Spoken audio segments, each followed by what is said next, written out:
Welcome back, ladies and gentlemen, to another director's commentary. Wow, time really has just flown since the last one. Like, I could have sworn that during production of The Classroom in any episode, surely the days wouldn't fly by this quick. But wow, we're already on the second episode of these director commentaries, and I am just really raring to go at this Halloween special, Bagman. Now, Bagman, we already know Bagman. Bagman is sort of the unofficial mascot of the classroom, but you know, he is just a troublemaker and he's a flippin' paper bag. So, and we gave him his own episode, to correspond with the Halloween because he's a little spooky, he's a little sinister. So, I just want to hop straight into it. I have a lot to say. Hopefully, I don't supersede 2 hours. That is like, if I go over than 2 hours, then I clearly have a yapping problem because last commentary was devilishly long. It was like the shortest episode got a whopping 2 hour commentary, which is just no, that's a big no. So I'm just gonna try to keep it compact here. 2 hours is my limit. But if the episode is good, I'll even trim up to 3 hours. But nobody's gonna watch that. So I'm excited. Bagman, our second episode. Let's just get on with it.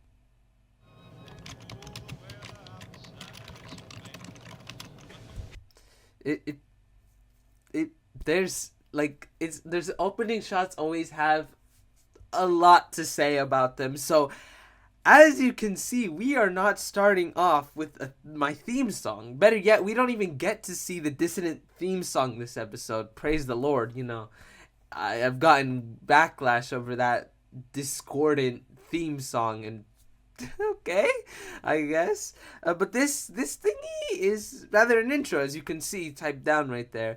Not expressly a cold open, but an intro, because had this been the very first cold open, it would have not been one for the history books. Let me tell you that right now. This intro is not in the original script, and I actually have the original script right here. Look at that.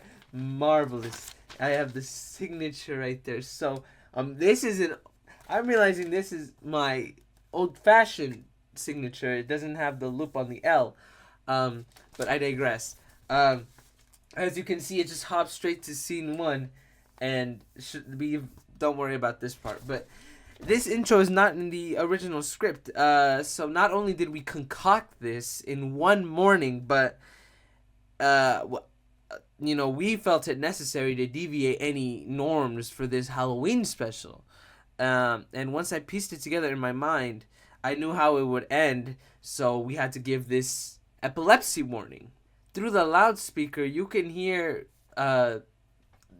Dean Martin's rendition of Let It Snow, which should be jarring considering this is a Halloween episode, but, that actually was a post-production sound effect, we didn't actually play it through the loudspeaker. We don't have access to the PA.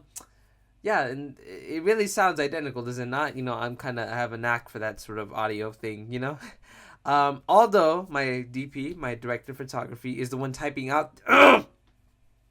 Already starting off with me needing to drink water. Although it's typing out this epilepsy warning, and I thought it was the only fashionable way to incorporate this epilepsy warning. I didn't want any drab, disclaimer, black screen, white text disclaimer. I wanted to incorporate it into the episode. I just want to hop straight to it. And what better way than the documentary crew just typing some random stuff on a document? We have the little hello in Comic Sans up there. And, it's in Comic Sans, which is reminiscent to all those credit in the, in the theme song. But, that was actually completely unintentional, the fact that Aldo would be typing this warning. But, it was just chicken fat, It's just,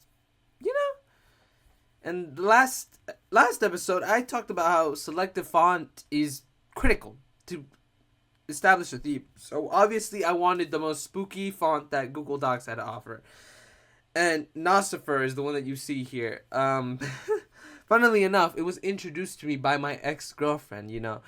It was her self-proclaimed favorite font, which she was obviously trolling because she knew I was a font guy. So this is essentially a homage to her. You guys gotta check out what's going on in the studio room. It's crazy. See, look.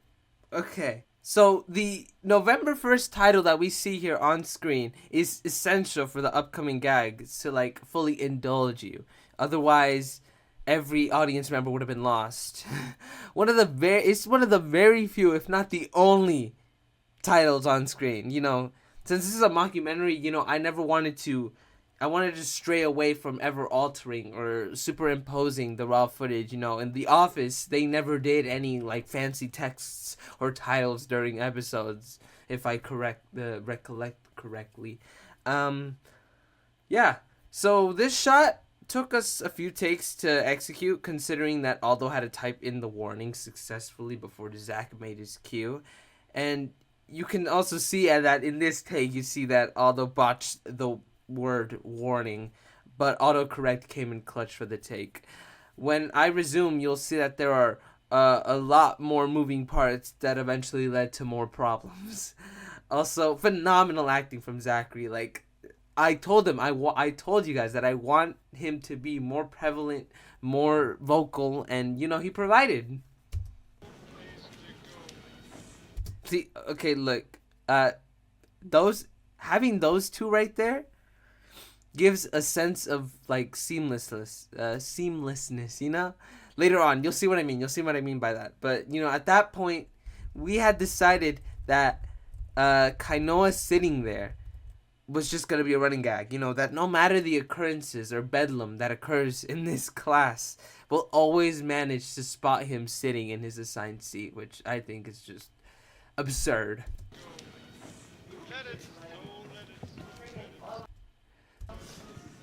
So, you know, with that whole loudspeaker post-production sound effect I did play with the audio mixing, it really only resonates with headphones. But, you know, I'm holding a hard left on the audio channels of Let It Snow. It's also really quiet from afar, so like when we start in The Office, where all those typing is epilepsy warning, it definitely sounds distant. And when the camera censors itself facing the loudspeaker for just that quick second, there's a moment of balance before it's hard left again because he looks away. You can really notice it, but you really notice that I play with the audio mixing the moment they head into the hallway because the music grows distance and is playing on your left ear exclusively. Jingle Bell Rock, even Silent Night, like those, like why are you playing it right after Halloween? Here's the meat of the joke, you guys. Ramiro was blasting Christmas tunes the day right after Halloween, which I find blasphemous. Hence my philippic, hence name-dropping several Christmas bangers. Once again, this is an Adrian projection moment onto the script. Even though I didn't write the script, I just kind of concocted this intro. I haven't been immersed in the Christmas spirit for quite some years now. And, you know, this is kind of my attack against the people who can get into that spirit, which is just kind of hurtful. But it is safe to say that I have climbed back into the spirit. This was the last year that I had that anti-Christmas funk, because later that year I had watched The Holdovers, which is a superlative film, and now I actually have something to look forward to every holiday season. Don't you even know about all those Thanksgiving bangers? Like, that song is trash. Like, I personally think that's an overlooked zinger. Don't you know about all those Thanksgiving bangers? Like, that really makes you ponder as to why there's no notable Thanksgiving songs. Like, I say there's Thanksgiving bangers, but they are none. So, I'm kind of waffling about nothing. Also, my performance here in this scene is kind of so-so, considering, you know, how many takes it took to get this scene, and it was all on the fly, you know, kind of improvised entirely. So I was wavering with my execution. There's a parabolic quality to it. It swoops up and then it swoops down, and then there's a forte, and then there's a a piano. Was that what they call it in music? So yeah, like I said, my 1 year of taking piano really is being demonstrated here. Also, this is the first instance of a running gag that I am like truly proud of. It is breaking Ramiro's phone. It seemed to have latched onto my psyche when we did that the day of the shoot. Like I had to incorporate that more on. Destruction seems to be my overbearing psyche in this series. It makes sense that Ramiro is the brunt, because he has a stinking rich father, as we'll come to know, episode after episode after episode. So new phones out the wazoo is no issue.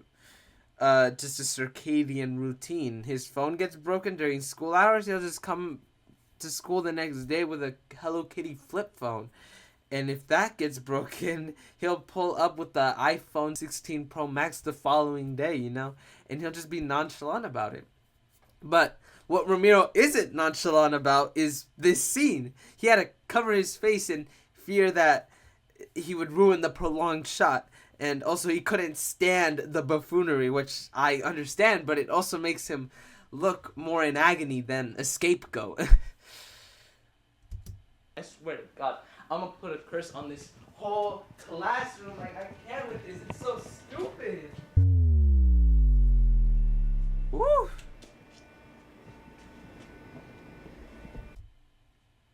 So, I think that this is the classroom at its most supernatural, in the sense that a curse wouldn't really fly in any reality TV series. You know what I mean?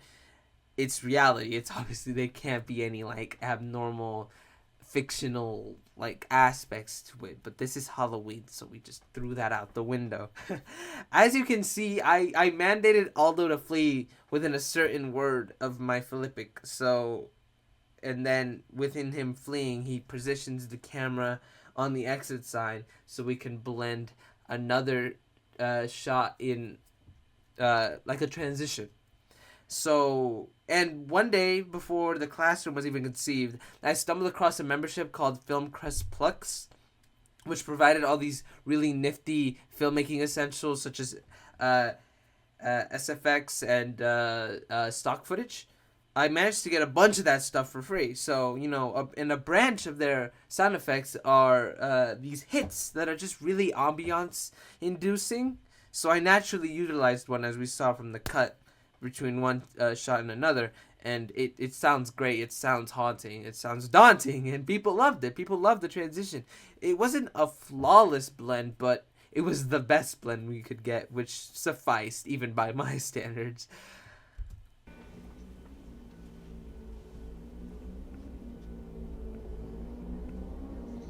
So, not only did I want that silly little attack on Christmas festivities after Halloween, but murdering two birds with one stone seemed like the best option here, which was to incorporate opening credits as well. And as you can see, the filmmaking style I took from this sequence is akin to Gaspar Noé. Well, it's exactly like Gaspar Noé. The inspiration of this sequence was taken from his 2002 film Irreversible, which personally I think is the most disturbing, off-putting, and unsettling film one can ever see. Frick horror flicks, frick the Texas Chainsaw Massacre, Halloween, Scream, all those classics. None of them will be as perturbing as this cursed film Irreversible. There's a scene in the film where the camera goes topsy-turvy and shaky. Well, in the entirety of the film is the camera going topsy-turvy and crazy. But God, I don't even think I can mention the whereabouts of this scene. All I can say is that if you ever end up watching that abhorrent film, you'll know exactly which scene I'm talking about when I'm talking about, and which scene I took the exact inspiration from. I even used the music from said scene, which you can hear is just unrelenting and perturbing, and it's just droning, and it's like it doesn't stop. Our flashlight is the only sense of red in this scene, which we just haphazardly taped red light gels all over the light source. I will say that flashlight was tacky, ramshackle, it was narrowly bright enough, dude. We filmed under dire conditions that the classroom was just getting over a hurdle to accomplish the vision.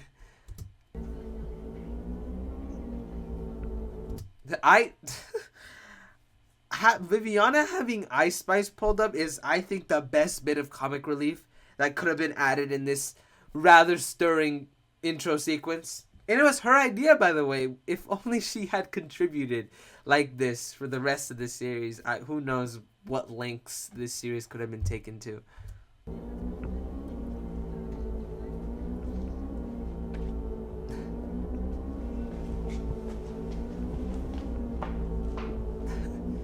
Dude, it's like... And you hear that too. Oh my god. It's just so...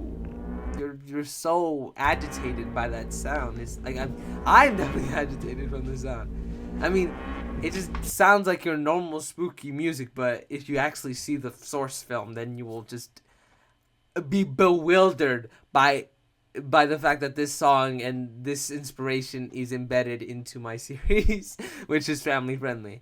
So, but this intro sequence, other than the music, it swells something inside of me, because it's the childlike ambition of my entire cast.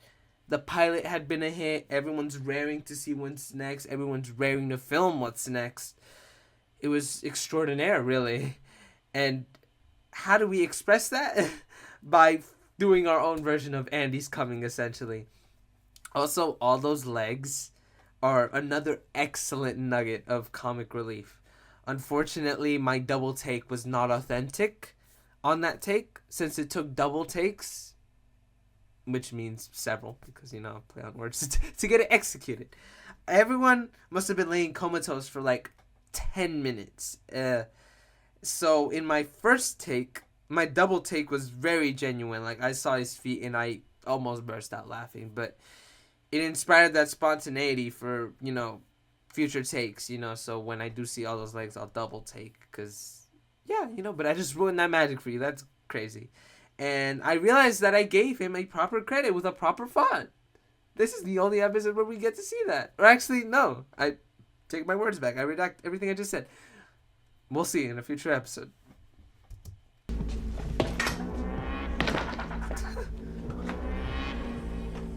And there's Vincent. So here I actually have like a genuinely interview-worthy like anecdote here about this thingy we just saw. Everything else, like all my other bits of trivia are just like technical aspects and filling you in on, like, spoon feeding you the subtext.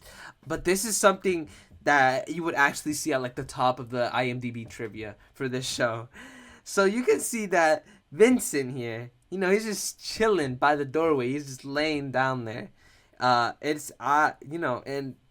when I kick the door open, I like to think that the door is cackling when it hits the wall. You can hear like that really, like a cackle. You hear it too, right? I'm not the one tripping. I always hear it. It's very Halloween-esque, and I like that touch. And, it just happened, and I really like that. I kick the door open every take, for dramatic effect. I don't know, like, I'm just kicking the door through open, like, the cameraman's just recording this, like, discordant situation right here, and it, like, and, I thought it was kind of comic relief and kind of absurd of him to be laying so close to the doorway. After the shoot of this episode, I was joking around, like, I'm glad Vincent measured where to lay down so the door wouldn't thwack him. He subsequently tells me that he didn't measure at all. He winged it. He was literal centimeters from getting injured on the set of my series. That would have been bad. Lawyers would have gotten involved. Wow. But yeah, he was this close to getting hit. Wow, Vincent. He's a daredevil here. We've got a bunch of daredevils in this class doing marvelous stunts for this show. Oh my god. There goes Dominic. They just toppled the chairs before the shoot even started, and then they just went with it. So, I do believe that this intro has, a pacing issue. It could have definitely been faster.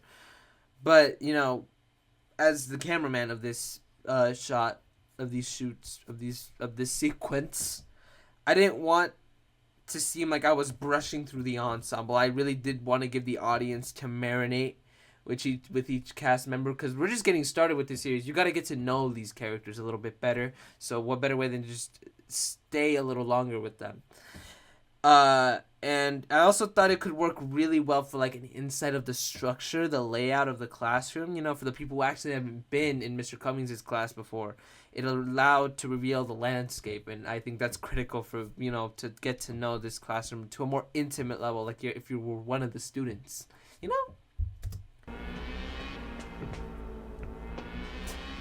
So actually, you can see.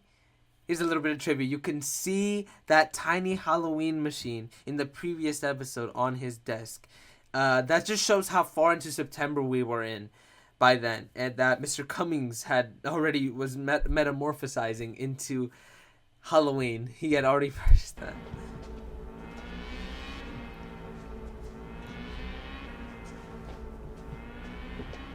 So I thought it would be funny. Well, this is kind of an excuse, but I thought it would be funny to name Kevin, or credit Kevin as just Kevin. But it was also mainly because I didn't know his surname. He wasn't on the Google Classroom because he's a TA, so I couldn't really confirm. And I ended up figuring out his last names like much later, tragically.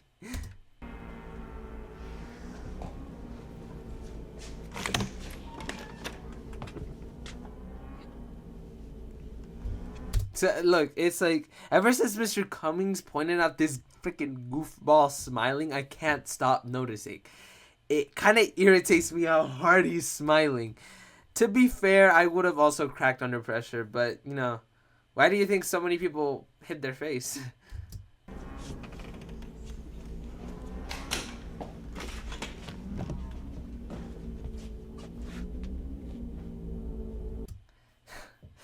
This has to be... Okay, no, what we just watched was a little treacherous. This has to be one of the most iffiest, wackiest, slapdash scenes of the classroom. First off, I hadn't noticed how incredibly erratic the tracking of Kashia's credit is. But on top of that, I'm gonna ruin some more movie magic for y'all. The little zoom you see, right? The little zoom is me trying to seamlessly blend in two shots together, which is incredibly tacky. So look, what had happened behind the camera is throughout that entire trek across the class, I had the remote for the smartboard.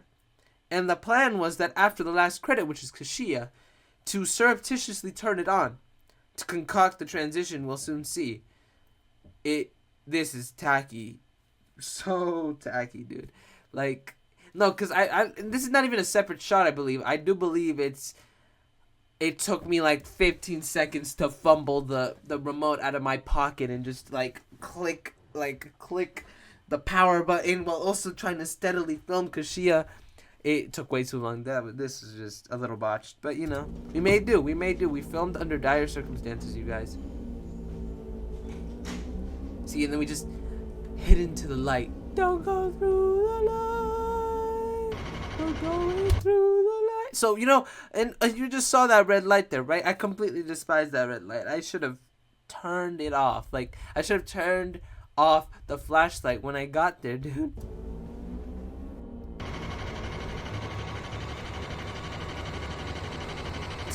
This is taking a toll on me right now. Oh my god, this took a toll on everyone. Oh my god. So... I completely ripped that seizure from Irreversible as well, the film. I was really pushing the boundaries as to how long I could keep that paroxysm on screen for. 11 seconds is torturous, but it got the job done. It jarred everyone. I wanted it to feel gratuitous. I wanted it to feel longer than necessary. I wanted people to experience Irreversible without actually experiencing Irreversible. But on a serious side note, not that the intro sequence is done, if you end up watching Irreversible, I am completely, unequivocally sorry for you. Please don't ever touch that film. Not even with a 50-foot pole filled with STDs. Just don't. No. No. No. No, please. I am just trying to save you guys. Oh my gosh. So, you look, this is the only time that any other font was used to portray the title card.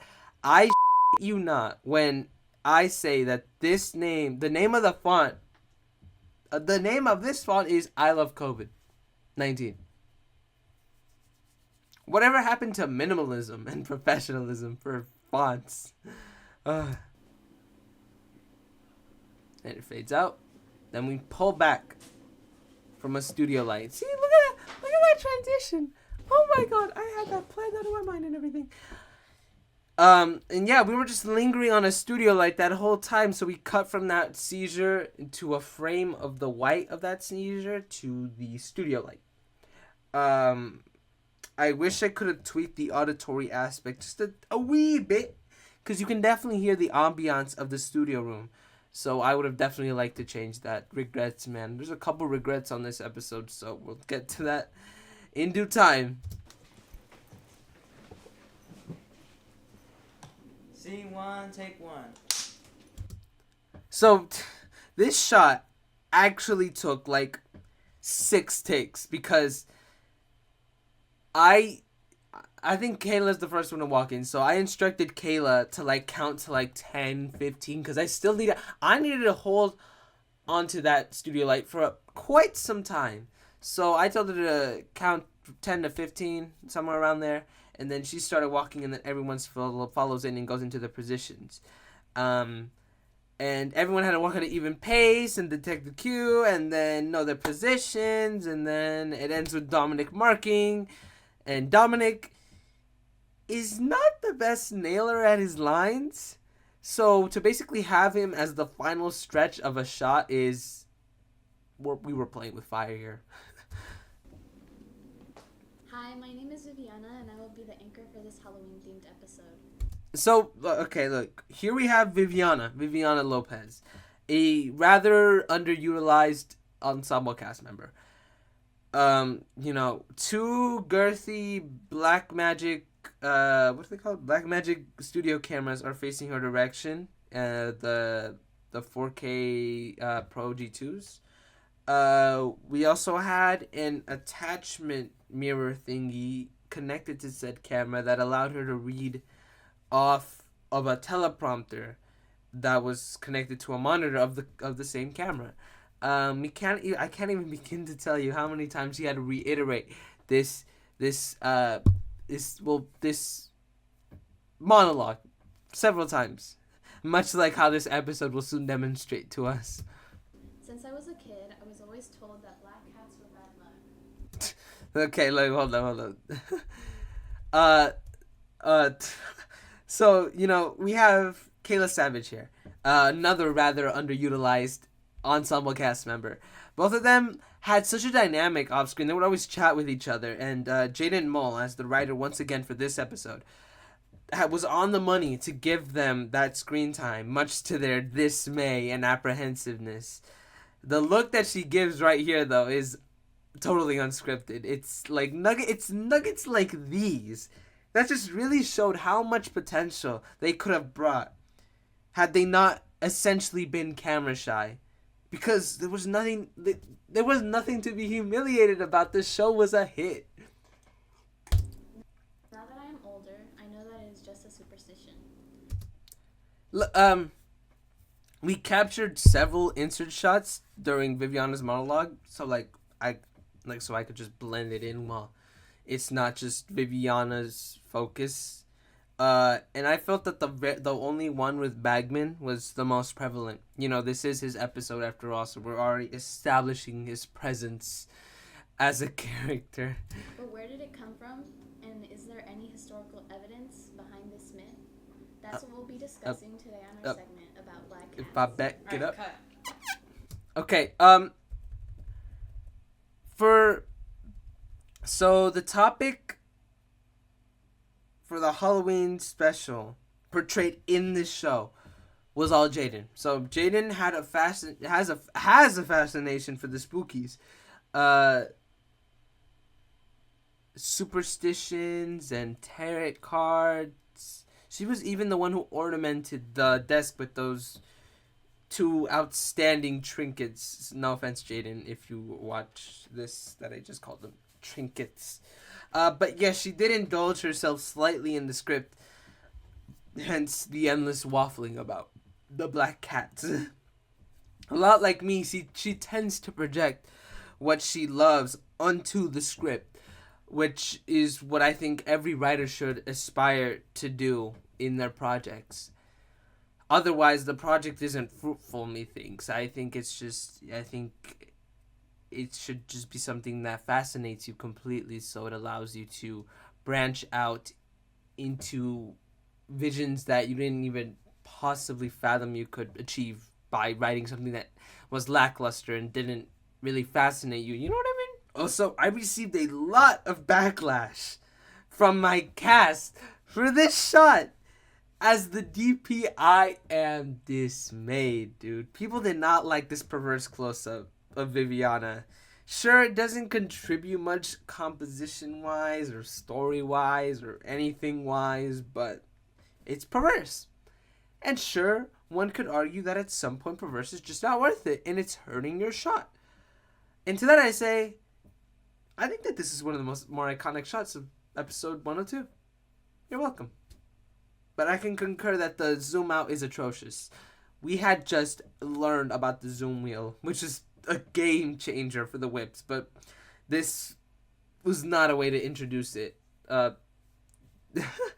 gosh, because you can, like I said, we filmed these scenes chronologically. So, well, yeah, this episode was definitely shot chronologically. So it would have been disorderly had we gone to scene 1 and then scene 2 is a different scene in another place. And then everyone would disband from that studio room, and if we were done with that scene, everyone would have to come back. So no, we just wanted to nail those studio scenes so that everyone could just chill, and all their scenes would be knocked out of the park. You know what I mean? You know what I mean? Sorry, I need to put more emotion into it. At least remember your lines. It's a mouthful, but you did pretty good. Thank you. Okay, let's try it again. Okay, so look, I promise that the dynamic is good when they are not given lines such as these. It's expository. I know, it's setting up the situation here, the fact that she will biff this monologue about 72 more times due to unforeseen circumstances. But these lines sound so forced. She should have,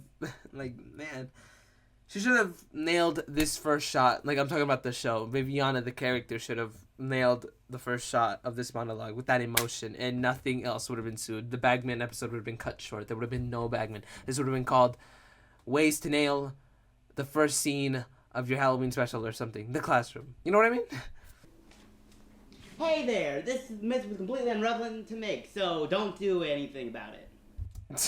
Dude, Tony did not have a line here. He just wung it, dude. Like, he was supposed to stick a piece of. It was a lot similar to the theme song credits opening thingy, mabob. He was supposed to hold up a piece of paper to the camera, something very taunting. But he just, I guess we didn't have time for that. Time constraints is a mofo. So we just wung it. We love winging it in the set of The Classroom. If you haven't realized by now, he also said. He also said unrevelant, which is a complete botch from irrelevant. Classic ballady. Unrevelant. Not even unrelevant. Unrevelant. Oh, that's hilarious. Bailey, get out. You're done. The only nugget of advice that I gave Kayla that Kayla took to heart was the fact that she needed to mispronounce Tony's character's name, which is now Bailey, which I think is one of the grandest erroneous iterations of his name, right next to Bakelite. Everything else she threw out of the window and made it her own. For instance, Baladi was eventually supposed to leave the studio room out of his own volition, but Caleb then became the catalyst for greater tension plot-wise. She also added the "you're done." That was not in the script. Why? I'm so bored. You take it like 30 times. I don't care. Out of here. Wow. So, Kayla definitely infused her resentment towards Tony within this acting right here because they did not mesh well, especially behind the scenes behind camera. So that F-bomb is, you guessed it, improvised and rather very truthful. Her best acting, Kayla's best acting, is when she's not acting. As we'll come to find out in a couple future scenes. I also realized that the camera is doing a crappy job on focusing on her. It never truly focuses on her. That's tragic. Oh my gosh. Why is this episode? This episode is gonna have a lot of very awfully focused subjects, shots. It's abysmal. But it's because, this episode, I wanted the camera to become a greater presence, walking around and having that mobility. But since we were inexperienced, that led to shakiness and unfocused focuses, basically, initially. But we definitely got better. We definitely knew how to mess around with the focus wheel. We learning curve, guys, learning curve. Could you mark the previous take? Because I need to bliss. Got it. What take is it? Take 29. See, look, this isn't necessarily a gag, but, the fact that Baladi was one off of his approximation, golden. You bored, Tail? Yeah. You still have those big spiders? Man, I wish this class can be more interesting. Look, this... Hey, get out! a lot went into the shot.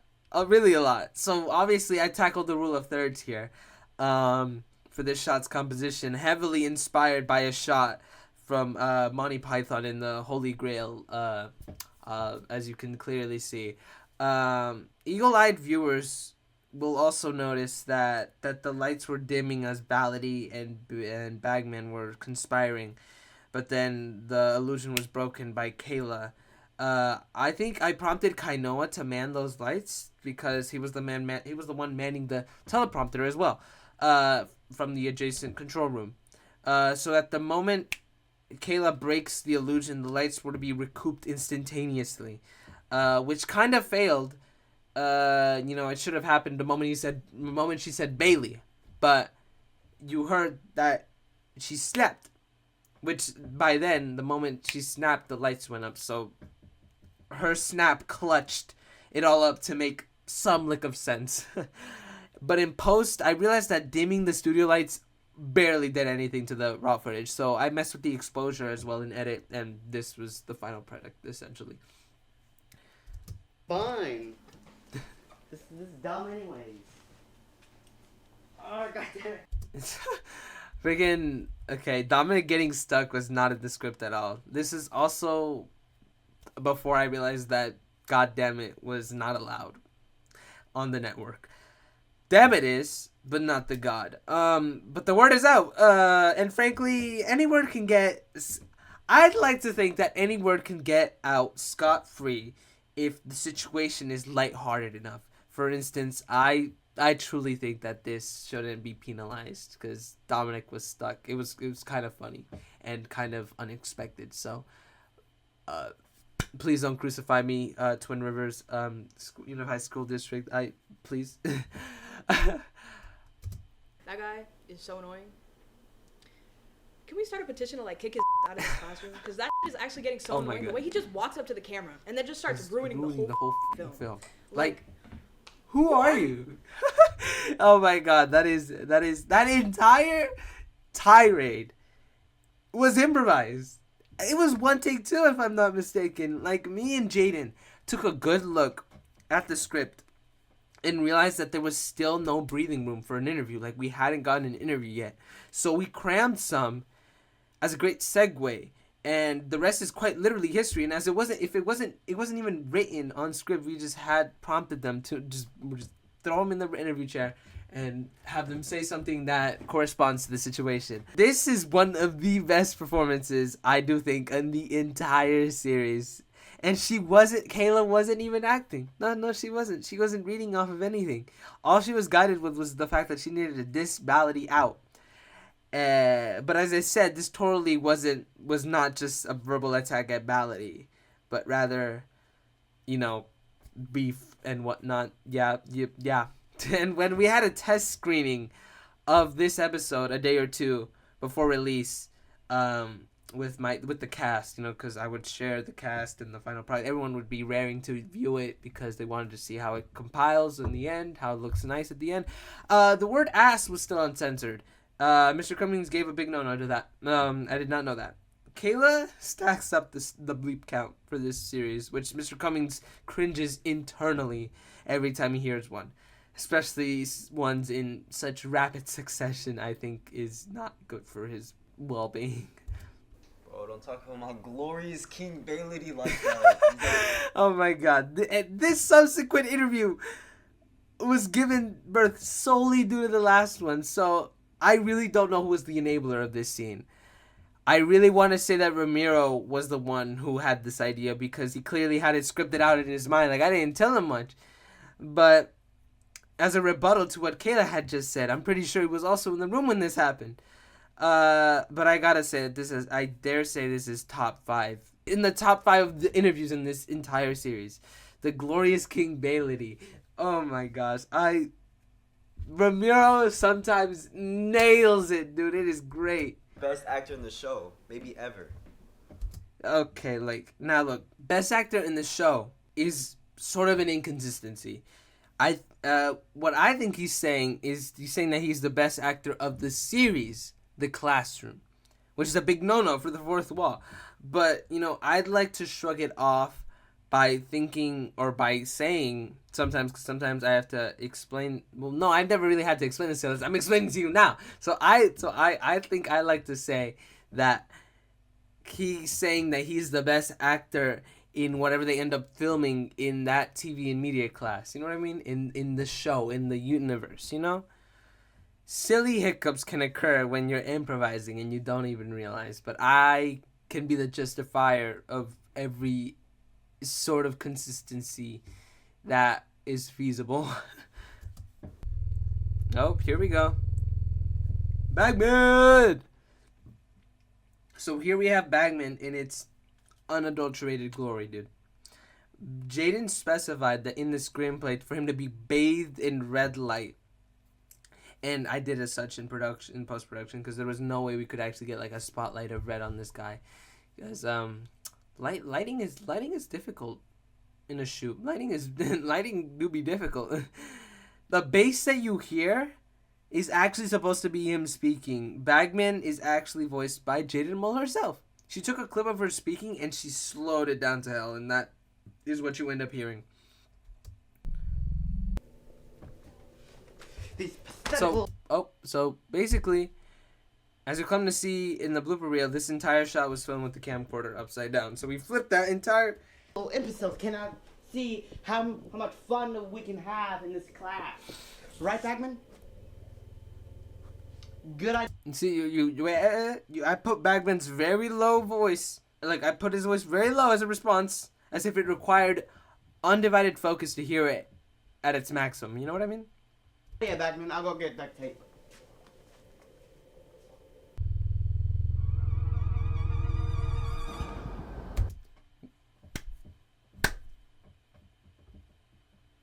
Okay. I don't know. I was just fathoming some non-existent applause, and you heard that I added more. So when we saw Bagman again before we cut to a different scene, I added more than just Bagman's purrs. I call it purrs because it's like a very, very low bassy growl, I guess. But I felt the need to add a sense of cacophony, a motif, if you will, this loops back to my absolute hyperfixation towards Beau is Afraid. That shrill that you hear is ripped off straight from the soundtrack composed by Bobby Acrylic Nails. The title of the track is called Flight of the Birthday Boy Stab Man, which is basically all you need to know about Beau is Afraid. But with this heightened, shrilling sound is exactly what I thought Bagman was, you know. It served as a perfect transition for this next scene because it auditorily bled in gorgeously, just gorgeously, like let's hear that one more time. Like it crescendos and then it just dies down, like as the next scene comes in. So there's this Halloween party that the school does every year, but this year nobody wanted to run the face. Okay, hold up, slow your roll there, Adrian. So this face painting subplot was actually added after the fact. Oh god, there's like a thingy flying. Whilst reviewing the script as a class before production, you know, as a class, we read the script before we even started to shoot. Mr. Cummings but he pointed out the fact that we need subplots. Subplots. There's a lot of things flying in my room today. He mentions that nowadays everything has more than just one plot. It's interweaved. It allows for a boost of engagement and retention. You know, it allows for more grip, more arresting experience. You know what I mean? Hence, a subplot was born quite literally the next day. Jaden is a disciplined writer like that. Just overnight, she just typed out what I would soon be starring in. Training booth. But then Mr. Cummings, he personally asked me if I could do it, which I am so very honored. But see, look, that was quite literally like the longest blend in the show, and it works spectacularly. I really don't know why we don't like bleed in more often. I say we, but you know, I'm the one editing and compositing it at the end of the day. I don't know. It's just like I really needed to utilize that style a little more because it definitely works a lot. And it's definitely utilized a lot in these mockumentary type dealios. It's kind of weird though because he runs the TV and media class, so I don't see any correlation. Freaking Mr. Cummings loved that gesticulation with correlation. I can't even do it nowadays. It's like, it's not as smooth. It's not as smooth. It was all just a spur in the moment. And it was great. Between the Halloween party. What do you mean you want me to run the face painting booth? I don't know anything about that. Dramatic irony, dude. This whole debacle with Mr. Cummings avoiding responsibility was on the fly. Like, I was reading through the new subplot thoroughly, you know, because it consisted of me, so clearly I was gonna thoroughly dive into my segment. And it never specified why the responsibility was passed on to me. And I thought it would be funny if Mr. Cummings just shoved that task in my hands. Hence, this was shot subsequently after my interview with very little direction. I gave him the situation and he ran with it. He's pretty good with that. It allowed for some great character building. You know, we know that Mr. Cummings is, like I said in the first episode, he is a little bit more bumbling than his actual self. So a little more. Like I said, have I said this yet? He said that he has inspired his performance with Michael Scott from The Office. So that he's a little more aloof. He's a little more of a buffoon. He's a little more. He wants to have it his way. Is stubborn. You know, just like. Yep, that was great. That was great. The fact that he was trying to encapsulate Michael Scott into his Jason Cummings persona. That's exactly what was needed. That's ridiculous. My students don't know anything about it either. Yeah, we don't know anything about. I can put it anywhere I want to. All we know is about digital art, Photoshop, just Wacom the crap out of anything. Okay, well, I've got one thing to say about that. Goodness, that handy $2 Halloween sound machine from Dollar General. I need water. I am slowly losing cohesiveness. But what was I supposed to do? Say no to him? Besides, I don't think anyone's going to be coming by the booth. Yeah, that was an intentional enunciation of the word booth, by the way, as stated on the sign written on the side of a cardboard box, which is the most illustrious sign anyone can really put up. Purposely set up as far away as I could from everyone else. I am secluded from society. But it turns out I'm not actually secluded from society. Oh, the irony. It's like rain on your wedding day. It's a free ride. Yeah. Alright, cool. Look, okay, look. Here's another peak example of this being a mockumentary sitcom hybrid. There should be camera people near our shoulders, but nowhere to be seen. Nowhere. It's these inconsistencies that only a student-driven cinematic project could get away with, honestly. Well, I'm gonna get some of my friends real quick. Okay, yeah, do that. We got Kevin to act early on, surprisingly. It's always a matter of trying to sprinkle in every student into some scene because it's just something about being on screen on a semi-professional project, and I wanted to impart that magic to everyone. Even if they found it humiliating at first, they can look back years from now and know that they were a part of something bigger and could become bigger in the future. That's actually the plot of the finale, but we'll get into that later. Also, as you can see, the almighty shovel that was used to eradicate and exterminate my computer is right next to me. Unintentionally, I like to think. I like to think that that thing was propped there. We didn't actually notice, if anything. That's not, Something that I've noticed more recently is that my character in the show is more introverted. He clearly can't handle crowds, but can conduct a camera. You know? Sure, I'm a loser already, but that just makes him more loser, the fact that he is introverted rather than my extroverted, outgoing self.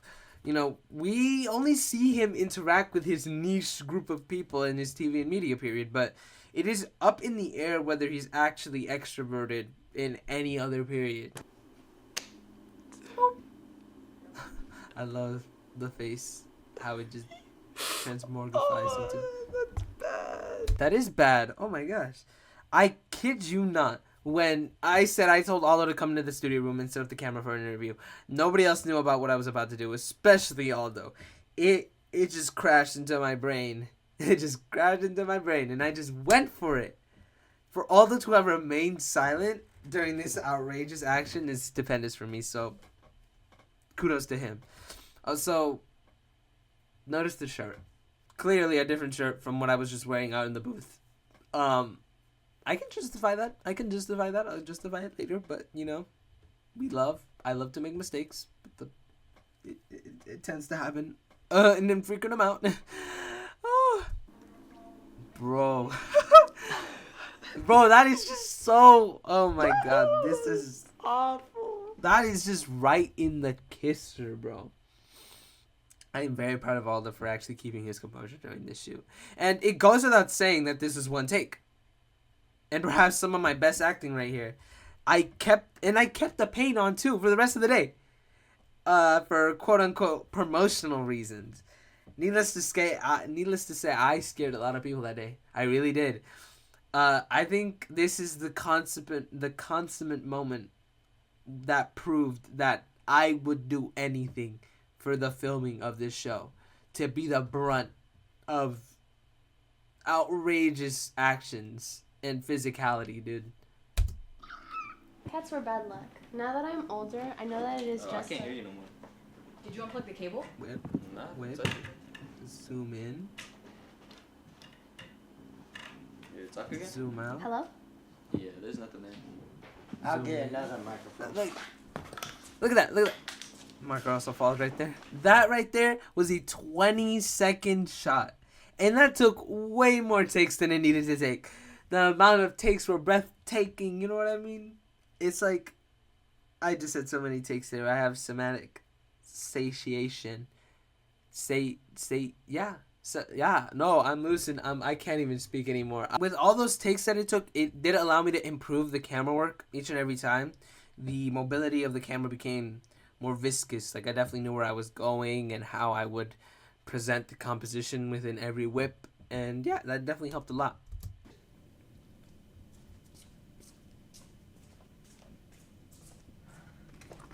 Sorry. Woo!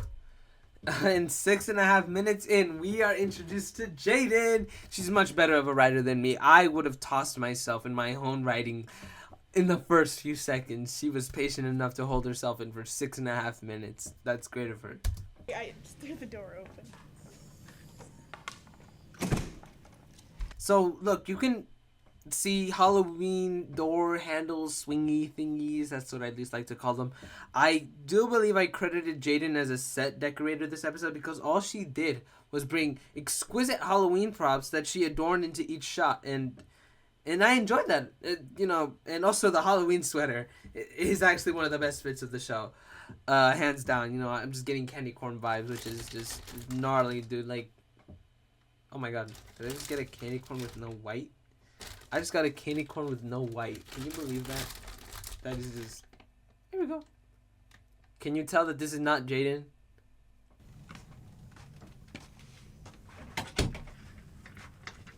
Man, this shot, dude. I personally love this shot. Not because I'm Tarantino, obviously, and I get to see feet. But I feel it's so documentary coded. Like, it's definitely a camera angle that would be attained by a crew. Albeit that it's not optimal. Like, what are we getting? Just a feet shot? I feel like the composition is gnarly because, like, dude, like, we get to see action from, like, this is, like, what cameras were made for, to get, like, perspectives of things you wouldn't thought of thinking getting, you know what I mean? It's a briefly lived insert shot, and it works great. It's also amazing what camera angles can achieve in such a compact room. So making that booth my playground for camera angles was just a challenge, and I love that.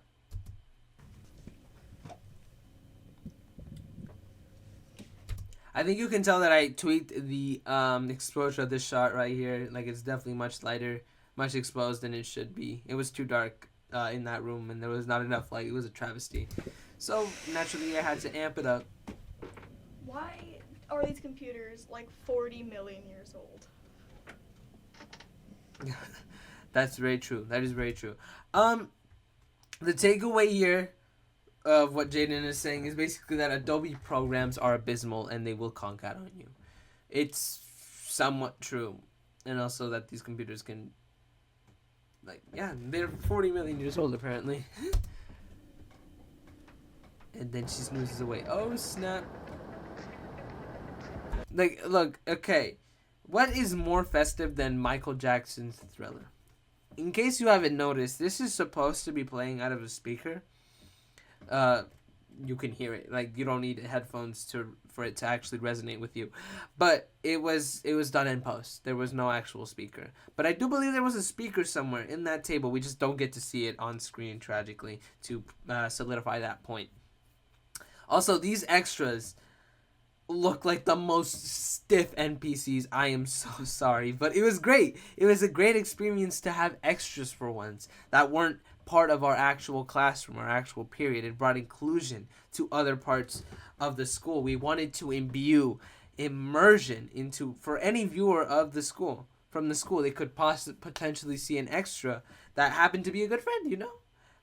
We snatched a couple of kids from the next door classroom, Mr. Ehrman, for about 5 minutes, and the rest is history. We have an actual chunk of students that are not seen in any other part of the series.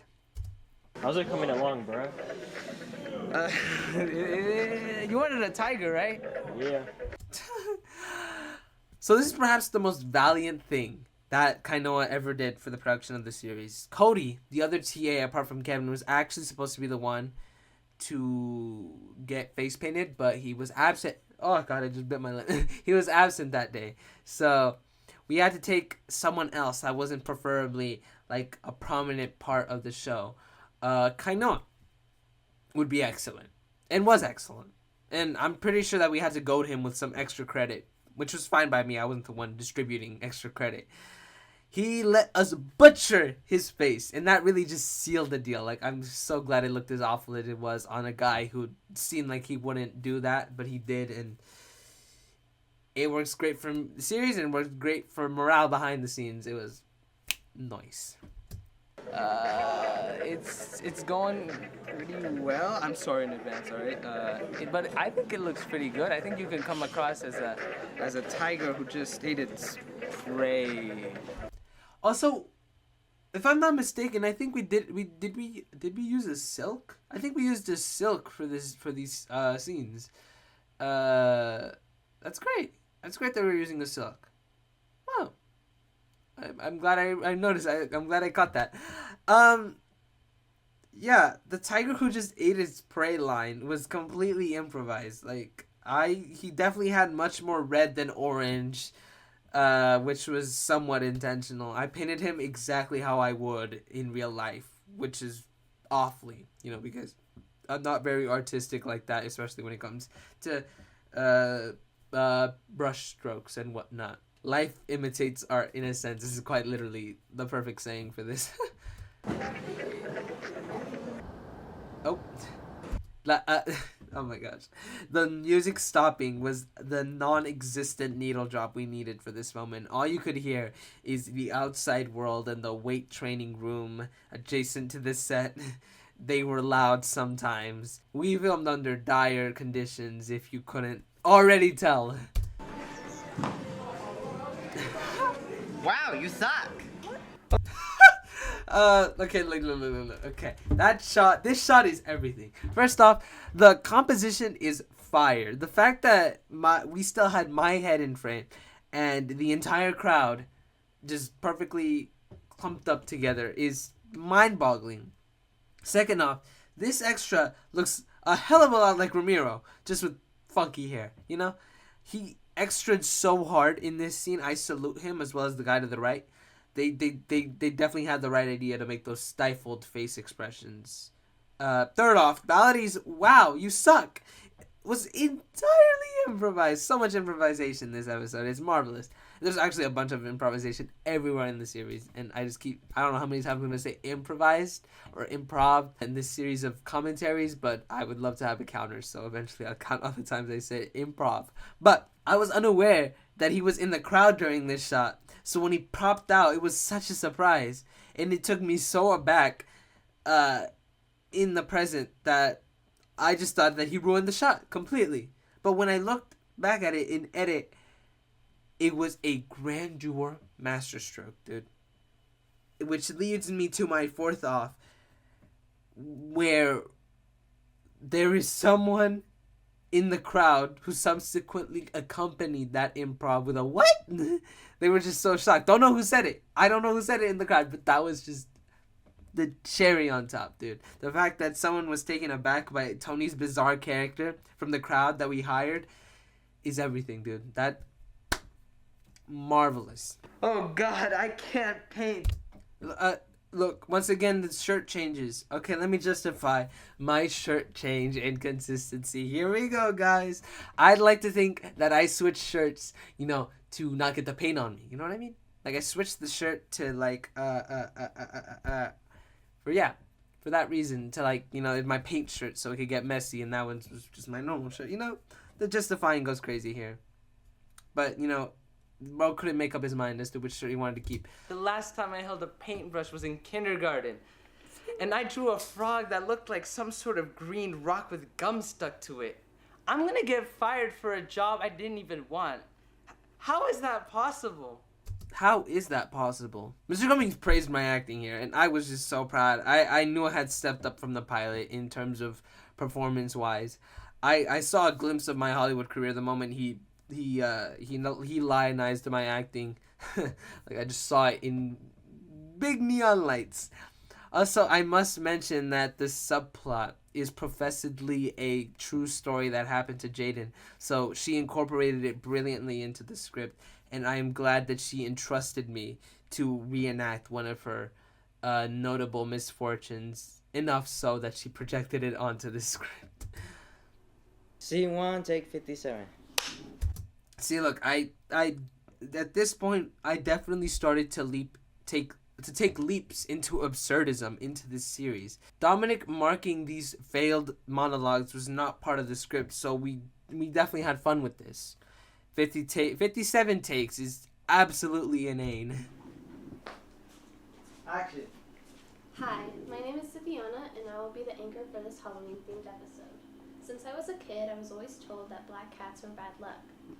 See, look, don't we just love the moving camera? Like, the crisp camera work, dude, like, it's not... Don't tell me it's shaky, because just tell me something I don't know. Now that I am older, I know that it is just a superstition. But where did it come from? And is there any historical evidence? See, look, that shot is great, though. That shot is great. It's like, oof! Look, because, like, oh my gosh. Smith? That's all it be to Like, I had to find a way to pass the time with the repeated monologue over and over again. I didn't want it to become trite, so I just definitely had some fun with this camera, the camera angles, so that people wouldn't get bored and visually have something to look at while she's reiterating something she's done 57 times. And cut. That was perfect. I think that was. I forgot to hit the recorder button. Aldo sold. He's sold. For real? That was the best take we had all day. My bad. Aldo's my bad was not in the script. He took his own line that was on the script and threw it on the wall. He did not want to say. He was supposed to say, let's pull out the script for this one. He was supposed to say, "I am sorry. I thought I hit record." He said it was something that he wouldn't say in real life, and quote unquote corny. Sorry, Jaden. I guess basic exposition is too corny for Aldo. But the way he says "my bad," though, no penitence there, bro. Absolutely zero penitence, bro. What are you batting for? It's okay, I'll just do it again. I'm realizing that this shot was 35 seconds long. The average shot length in this episode is no joke, dude.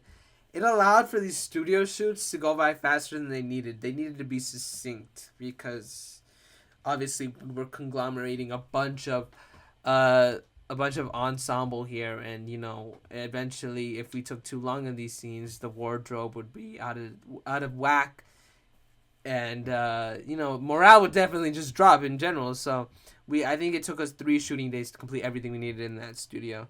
So yeah. Scene 1, take 69. 69, funny number.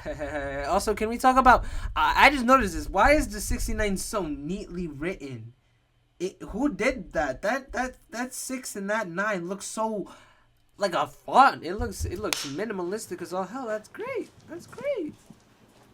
Action. Hi, my name is Viviana. See, I like the switch up of Viviana when she starts doing the monologue. It's like her regular acting. Like, she's not activated until she starts saying that monologue.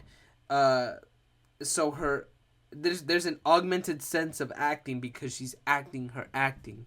Her normal acting is her just being indifferent. She's just like, okay, just moping, waiting around for the next take, and then once she actually has to do the monologue, she presents it in this lively way. So she's presenting herself all affable and smiling and such. That's a great facade, I'd like to think. And I will be the anchor for this Halloween-themed episode. Since I was a kid, I was always told that black cats were bad luck. Now that I am older, I know that it...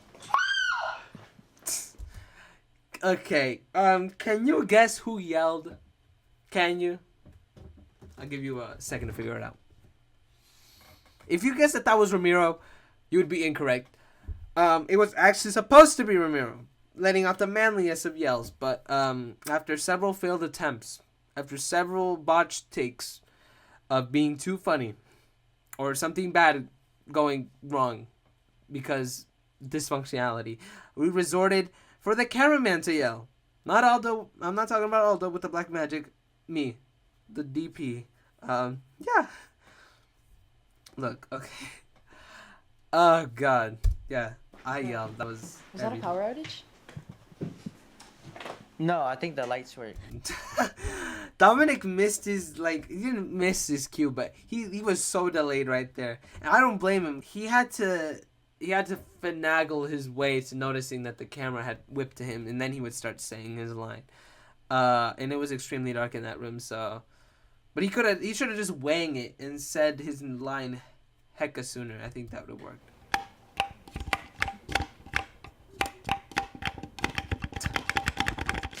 Damn, that's just great. I love this hard cut to failure and everyone evacuating during testing out the light switches. It's just grand because, yeah, the light switches didn't work. But Dominic didn't actually flip any light switches. Accredited as the Foley artist, one day, not our shooting period, I just went into the studio and held that microphone up close, intimately close to those light switches, and I just started going ham.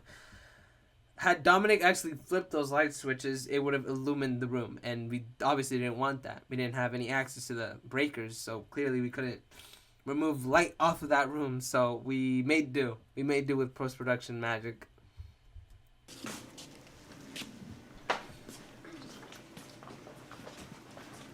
Great stuff, man. We love the walking shots of students. We love that a lot. What I like about my cast in this shot here, though, is that most of them are committed to that wardrobe consistency. Even Viviana and Kayla managed to do that exquisitely. But I'll let you take a guess on who didn't remain consistent with their wardrobe. Give you a sec.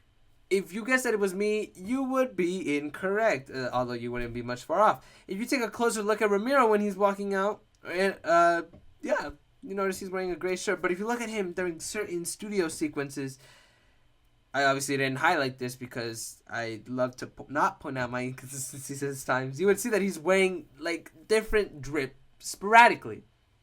It really didn't matter in the grand scheme of things since he wasn't a prominent part of this episode, even though he should have been because he's actually a fan favorite, contrary to popular belief. So yeah, Ramiro, whoopsies. So that just like that shot of him just walking out was just like a flashbang of his inconsistency. Shout out to all the outfit repeaters out there. Dominic, go turn on the lights. No, I'm scared of the dark. I don't care. Go turn them on. I am not. Oh my gosh, that shot was entirely not in the screenplay. I just wanted to give Kayla an excuse to yell. I found it uproarious every time she yelled. I love when Kayla gets hot-headed and just yells. She becomes the catalyst for people to get a move on the second time. Not good with the equipment in this class, but I know that's a big part of the class. I just don't like messing around with it. Woof! Hold up. Learning curve, you guys. Learning curve, dude. As we'll come to see in the future episodes, Dominic will speak less robotically. Trust the process, you guys. I don't know why Dominic speaks in an automated fashion, but I guess acting isn't cut out for everyone, essentially. I'm not saying he's bad. Trust me. He has his strengths on the set, in a sense that he would practically say anything I wrote down on the paper, and even roughing him up a little bit, as we will come to see. Lighting is like really important for the film, so that happening just like messed up the whole thing. I hope it was just that one time. Boo! I'm saying boo because she's not yelling. I think Kayla could have easily played a hot-headed persona. I think that's just what we needed in the ensemble. She could have totally played the type easily, but after this episode, Viviana and Kayla are just lights out. It's like, woof.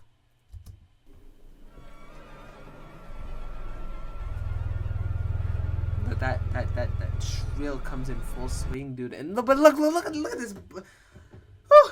This would have been cemented as one of the more iconic shots of the episode if I had just panned up to his eyes, but I was just so focused on the fact that he was so centered on the wide angle that by the end we're looking at his non-existent chin, dude.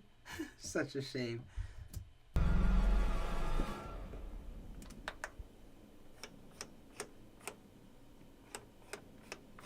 That's just ASMR to my ears, dude. I could listen to that all day long. I'll just keep it on loop for 10 hours while I go to sleep tonight. But believe it or not, this took several takes. Because not only is Dominic's character incapable of messing around with the equipment, but in real life, he's also incapable of messing around with the equipment. But not only does he say his lines in a concerning inflection, but he cannot man the lighting board. That is just tragic. Damn, I should use stronger tape. Were you the one? Bro, look. Oh my god. Autofocus did me dirty here, bro. On the take that was actually a success, this scene also took twice as much takes. It may not look difficult right now, but you'll see the variable that made it so much difficult. That reset the lights? No, that was Bagman. Yeah. Why don't you tell Bagman that we need to get this project done by the end of October? I ain't doing that. There we go. There we go. So when Dominic walks out of the room, we had to ensure that his body was secluding any trace of Bagman to give that illusion that he just spawned there when we panned back to that room.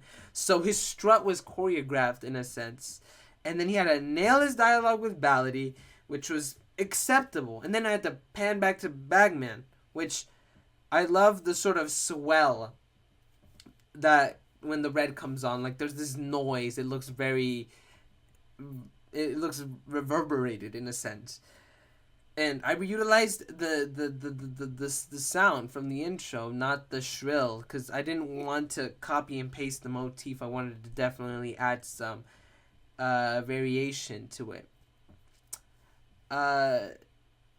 And you know, that sound definitely also matches his aura, which is just relenting and droning and just overbearing, you know? And there's like the noise, the noise looks like a sizzle. It looks like hell, essentially. And this would be a really great shot if it didn't end up so shaky right here.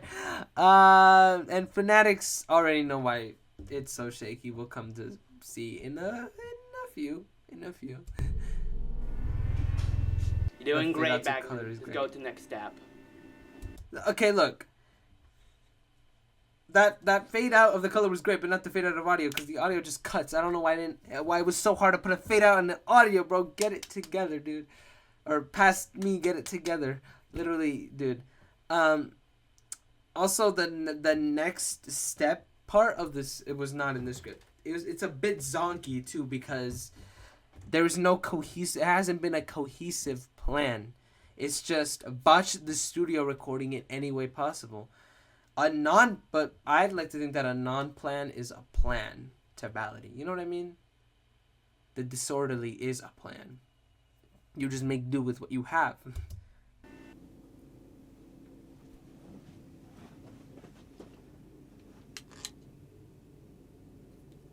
And we are back with Jaden having sleep paralysis because she snoozed when Adobe conked out on her because she had to wait 40 million years for that program to load. And also, this is before the flashlight got taped with gels, so you can see it in its pure fluorescent. That's probably not the right word, but it's white. It's Caucasian. Yeah, I've had pretty bad sleep paralysis since I was a kid. That's why I don't sleep till I have to, but I mean, like, that's usually when I pass out. I'm just hoping no one draws on my face this time. That happened last time, you know, with my sister. She just drew all over my face in Sharpie. Sharpie is diabolical, dude. That must have stayed for like a good day. You will not be able to scrub that for a while. But everything Jaden just uttered is probably true, though. I say probably because I don't know all that about sleep paralysis, whether Jaden has it or not, but she's definitely fascinated on the concept of sleep paralysis. But the anecdote with her malicious sister with that silly Sharpie is probably 100% accurate. I think I've heard her say that before. Yeah.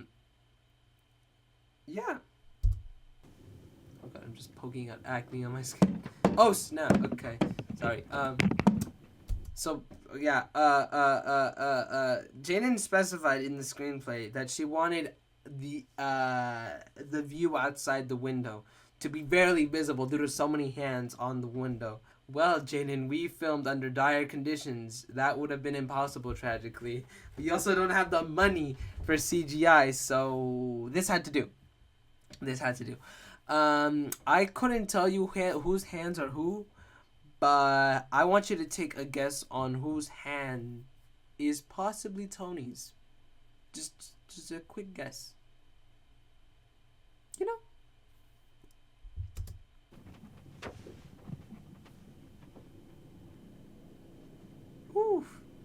Oof, the atmosphere. Personally, look. I in my britches every time I see this reveal. And yes, the shake at the end, in the midst of this shot is intentional. All right, I knew what I was doing here. This cameraman is his britches, dude. I played with the red tint here, just a hint, you know, and it did marvels considering we were in a dark room and I didn't want to blow it up. I didn't want to make it entirely red. We were in a dark room, so I wanted to keep that muted almost. This is a different segment from the same piece taken from Beau is Afraid. Something much less shrill and just more pounding. Something more suspenseful, less shrill. Hey, Adrian, you doing okay? Yeah, I just added face painting boost to my list of fears, but other than that, I'm doing all right. Look, the list of fears is a callback to the extravaganza of an interview in the first episode of What I'm Scared Of. Well, you know, I just want to thank you. You really stepped up. This is a big responsibility. Nobody else wanted to do the face painting booth, so I'm really proud of you for helping out. Thank you. Bit of trivia here. According to the screenplay, teacher is speaking. So if I actually pull up the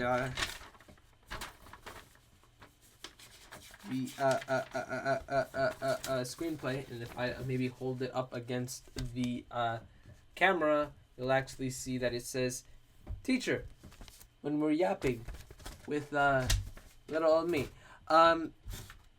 But you know, it wasn't necessarily actually supposed to be Mr. Cummings, but due to time constraints and like schedulary issues, we couldn't actually get any other teacher. You know, it wraps around, but that's good because it wraps around full circle with when you realize that Mr. Cummings didn't want this task and he was just being insincere here with his insincerity. Is that a word? Oh, really? That means a lot to me. I just hope this face paint comes off easily because that kid with the tiger face paint looks very miserable.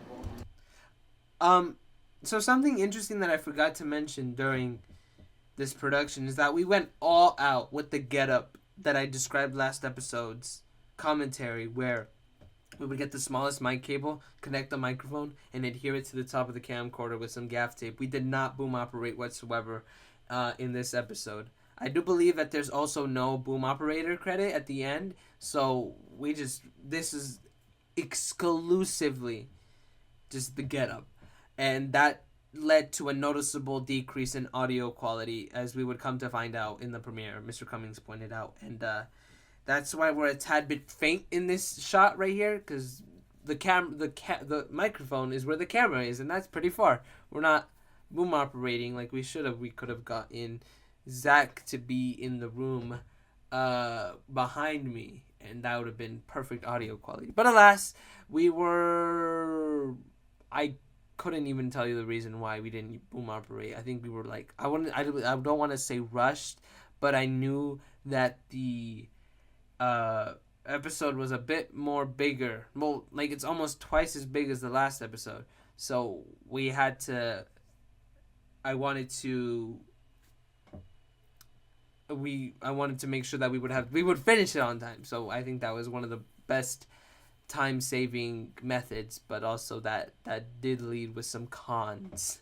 And also, I'm noticing that you can see the episode script by my head on that desk over there, that where Mr. Cummings would reference his own script. That's interesting. I saw that kid walking around. That was supposed to be a tiger? Yeah, oh gosh. Hey, it's all right. I can't draw a tiger either, but I'll tell you what, I got you something for volunteering. You did? Yeah. All right. Snap! Well, wait! I know how obsessed you are. Oh my god! So I got you Oh my god! So in the midst of realizing the subplot. Jaden figured out my unrequited infatuation for candy corn. No, it's not something we invented for the character. This is projection at its finest. We are not original. I think I asked of her if there was any way we could include candy corn into the script for it being a staple of Halloween. You know, and mostly because I loved it, and mostly because it gave me an excuse to dine on some candy corn. Fun fact, after the shoot of this episode, Mr. Cummings, so when he went out to buy this candy corn, he got an additional bag, and that was essentially my compensation for the filming of 2 episodes of The Classroom. And I was shocked. Like, I was like, am I supposed to, like, when he gave it to me, I thought he wanted me to, like, preserve it or something for an upcoming shoot. And I was like, okay, I'll keep good hands on it. But he's like, no, that's a gift. And I was like, so honored, truly, because candy corn is everything to me. Woo! Thank you so much, Mr. Cummings. I'm gonna snarf these so badly when I get home. It's basically an addiction at this point. Yeah, I'm glad you like it. All right, keep up the good work. I'm gonna get back to class. All right, thank you so much. All right, Mr. see ya. Cummings. See, look, and I'm back on my normal shirt. Candy corn, it's something special. Something special. Yes. What would this episode be without this subplot? Oh boy, it would be way shorter. It'd be way unfunnier. That's what it would have been. Yeah. This episode is essentially my ode to candy corn, and I'm glad Jaden gave me the opportunity to project something on an episode that she wrote. I had to insist that colored candy corn is more than just colored wax, dude. If candy corn has no fans, I am dead. I'm literally eating some during the commentary of this. Yeah. That's so yummy. Something extraordinary, something sent from the heavens themselves. I can see heaven right now, as a matter of fact. I don't think people get that line of I can see heaven right now, as a matter of fact. The joke is that the studio is blindingly illuminated. Those lights can really hurt even the most impervious of eyes after a while. Also, trivia, I had an unorthodox crowd watching me film this interview. It was Mr. Roscoff, who's no longer with us. I mean, he's retired. My ex-girlfriend, and Mr. Cummings. And I nailed it in one take. Candy corn just puts me in the zone. Like, man, like, it is so tasty. It is. If I see you on the streets and you don't like candy corn, prepare to duke it out because, oh my gosh. And if I see you on the streets and you have candy corn, really yummy. I will steal it from you. Oh, so good. It is very good. And yes, I also filmed this scene in front of them. It was glorious. Getting intimate with the candy corn. Cuckolding the ex, am I right? Who knew that Mr. Cummings could allow such debauchery on this network, dude? Like, he's getting too intimate. This is rated X scenes right here. If candy corn was a person, I would marry her. Yeah. I was so blinded by my mania for candy corn that I didn't even get the point across on the paper. It was what I was initially supposed to say, or rather, it was just exposing as to where I would be in the upcoming scenes. It would explain where I would be, which is a booth. I was gonna get freaky in the booth with a bag of candy corn, essentially. Not essentially. Disclaimer, what my line was is actually, maybe volunteer work isn't so bad, especially if I get candy corn every time. Now I just need to run back to the classroom and hide it before anyone else arrives at my booth for more disappointment. Oh, I didn't even read that last line. You could interpret it that way, that I will definitely be getting freaky with my beloved candy corn in a booth. Oh my god. God. If I back it up, you can see in the opening frames of this scene right here that Mr. Cummings is getting ready to nail his acting. But he's attentive, and I can appreciate that. I can applaud that, but still, it shows that he's just getting ready for his cue. Oh my god, Premiere crashed again. Yeah, the school's having some internet problems right now. Hang tight, people. And my computer stopped charging too. Oh my gosh. I apologize wholeheartedly for using Kayla's back as flourish on my composition. It covered Ramiro's face at one point, and nothing should ever obstruct the fan favorite. The one that everyone has been wooed over.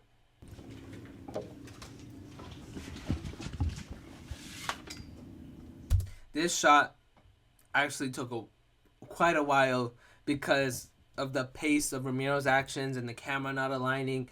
It was a bit perturbing how consistent we kept missing each other in terms of pacing.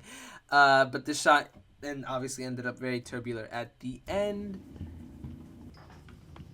Baylai, would you stop with that creepy Bagman thing? I already told you, it's Bagman himself. Oh my gosh, it is. What do we need to do to get Bagman to stop so we can record? Now, hold on a second. It tilts. He said he wants candy. Candy? This whole thing has been about candy. You are correct, sir. Oh my gosh. Okay. Can I just say that I am a little bit mesmerized by the cohesiveness of my own show. Like, I know this is just glazing more than it needs to happen, but this is an episode in a show. And the episode has a beginning, middle, and end. We're actually resolving conflict here. We are getting here somewhere. Conflict that me and Jaden concocted. It's grand, really. And the characters that we're portraying on screen, there's just something really grounded about them. And as absurd as this show can get, they still remain conventional, at least in a high school standpoint. Where can we get some candy inside this classroom? That is the episode script in his hand. How did we let this happen? Well, because I was in the booth getting freaky and I couldn't exactly point out inconsistencies, tragically. And you can also see that Aldo is sitting right there, which can only mean one thing. He's not manning the camera, and I'm in the booth.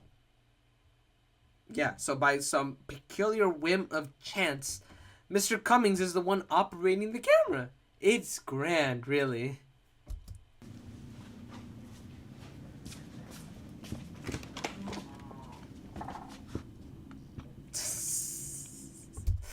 Oh my gosh. See, Mr. Cummings does it with class. He does it with experience. You can feel the aura 29.97 frames away. It barely wavers, yet it's spry, like in how an auteur would want it to move. I don't know, but the close-up to me feels very cinematic. Like he pushes in, and it remains quite still. Like he has me centered. It's great. Oh my gosh. I can't remember any other instances though where Mr. Cummings is manning the camera. It's like, damn, man, damn. Also, the facial expression I'm giving here, I surely you guys think it's top notch, because I think I am delivering the face that I would make if I got caught being freaky with a bag of candy corn. Oh gosh, I need a pee break during the commentary. This is very unprofessional of me. And look at me just nonchalantly or very chalantly chewing the candy corn. Can we have some candy? Bailey D won't stop tormenting us until Bailey we get some D. candy. Oh my gosh, it is. Hold up. What? But I just got this from Mr. Cummings. Bro, look, and Mr. Cummings also suggested these over the shoulder angles. Wow, maybe we should have let him direct an episode in retrospect. Like, damn, really, that might have not have been a bad idea, like at all. Like it would have been so great. We should have made him like direct like Harmony, but Harmony has such a production hell that I will get into then. But yes. Please, we really need it. Bailey D. Oh my gosh. And here, you little chump. I worked hard for this candy corn, and I really want to eat it all by myself. I'm not giving it to anyone else. Okay, look, okay. I'd like to give kudos to Dominic for allowing me to grip on his hoodie and rough him up a bit for the comical sake of this series. Sure, we can't portray beatdowns or fist fights, but we can portray a melodramatic whippersnapper who loves his candy corn. And when we see the bloopers, you will see that there was a different version of this shot, which was a tad bit more aggressive. But this take we see Mr. Cummings wanted me to tone down the aggression, which for some oddball reason, hence this shot stayed. Now, if you'll excuse me, I have to tend to some of my... Wait, where's my candy corn? Where did my candy corn go? Oh my gosh. Candy corn drives Adrian so crazy that he breaks the fourth wall for it. God, I love candy corn. In the original script, I submit to give candy corn to Dominic, and Bagman just pathetically receives some candy. No. I wanted there to be true embarrassment. I wanted loss. I wanted schadenfreude to exude from this scene. So I did not give up without a fight. Needless to say, Bagman brought brass knuckles, and I didn't even notice I was knocked out. No, it was there when I left it. Come on, It's still garbage, but I'm taking it. The candy corn slander will not be tolerated. I guess he's got to prepare to duke it out. I really guess. I'm also realizing that this was definitely shot by Mr. Cummings because look at the way that he zoomed in. He definitely used the dial instead of the zoom wheel. He had no idea about the zoom wheel yet. The zoom wheel is key for those quick pans, quick zooms. It's everything. It's everything for this show. The sound is working now. You want to try again? Yeah, sure, I'll do it again. I want to get the scene over with. Scene 1, take 93.5. See, look, take 93.5. Gotta laugh at her, Mr. Cummings. It made me proud. That premiere day, I knew I cooked there comedically. Action. Hi, my name is Viviana, and I will be the anchor for this Halloween-themed episode. Since I was a kid, I was always told that black cats were bad luck. Now that I am older, I know that it is just a superstition. But where did it come from? And is there any historical evidence? I don't actually know this That's what we'll monologue be from the back of my discussing head. today on our segment about black cats. Okay, but look, hold up. While Viviana is perfecting the monologue, finally, a lot of connotation is portrayed through the camera. For instance, the first time we see her nail this monologue, it's a perverse close-up of awkward proportions on her face. But this one is just a steady zoom in. No particular focus on her face, her expression is just her. And also when she's wrapping up, or just overall, there's a slight askew during that entire monologue. And it renders itself back into balance the moment it whips to the next focus. So I think that says a lot about how it's I don't know, it's just a little twisted. We wanted to make it a little unusual because it's Halloween. You know what I mean? Like it's finally been resolved, but there's still some dysfunctionality, remnant of dysfunctionality. You know? Cut. Are we good? Was that it? Yeah, that sounds good. Yeah, record that time. All right. When we're done. Then we are done. We are done. So this scene was actually supposed to have a lot more mobility in terms of the camera movement and composition, but this shot is a whopping 42 seconds long. It took us one too many takes to execute it. A few were ruined because of the way it ends with Kayla and the camera is facing the window. That totally reflects on me. Now, truth be told, you can still see my reflection in this shot, regardless of me being stationary, with only whips. You know, I was just standing still, just whipping from there, whipping from there, whipping from there. I was standing completely still, but it's much less intrusive, I'd like to think. This was the start of something being born. The whips that would define the classroom, because it was fast, and we were messing with that zoom wheel. That zoom wheel became critical to the production. Well, me and Bagman got candy. It's garbage, but hey, it's still candy. I will not let that slide. I think this is the first interview that has movement in it. See, we're breaking boundaries with this whole camera movement in this episode to the point where it is seeping into interviews. I just can't wait to go home and sleep for the next 30 hours. Oh my gosh. Dominic brings a notion to the table that completely destroys the structure of this episode. He's so eepy because they did 93.5 takes of this one monologue. How long is a period for this class? Realistically, a lot of things that are about to ensue in this series are things that could never occur in a 1 hour period. The fabric of time is incredibly topsy-turvy in this series. That's why I don't dawdle on it too much. But I try to make it work at times and even justify the possibility, but to no avail. It is the consummate inconsistency. If only we could do the time warp again, that would solve all of our problems. And that is a good reminder to never sleep ever again. Like, I wish that makes sense. That makes so much sense, Jaden. Please never fall asleep ever. Still sold those bags of like pure caffeine they used to sell before the FDA started regulating it. Look, I didn't know they sold pure bags of caffeine. Like pure caffeine in bags. Off camera between production, Jaden would have the science of caffeine down to a T and dispense it to Mr. Cummings. In fact, I think this upcoming notion is something that she brought up with him. Right here. Could you imagine mixing it up for your sugar in your morning coffee? Oh. Yeah, look, I tried Googling recorded deaths of mixing up caffeine with sugar and nothing popped up. However, an eyebrow-raising amount of deaths regarding caffeine is very existent, including the aforementioned charged lemonades by Panera Bread on upcoming episode Amore. Rest in peace to Tom Mansfield. This commentary is dedicated to you.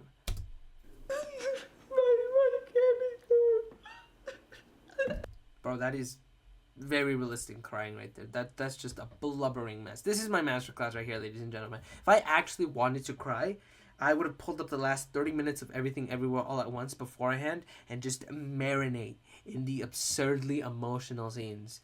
Shout out to the Daniels, by the way. Shout out, Daniels. If you're out there, hit me up.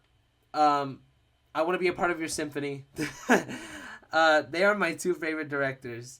They're basically they're my two favorite directors in this big white collar industry where, you know, they're just slap happy in their execution, but it slaps like a sack of bricks, dude.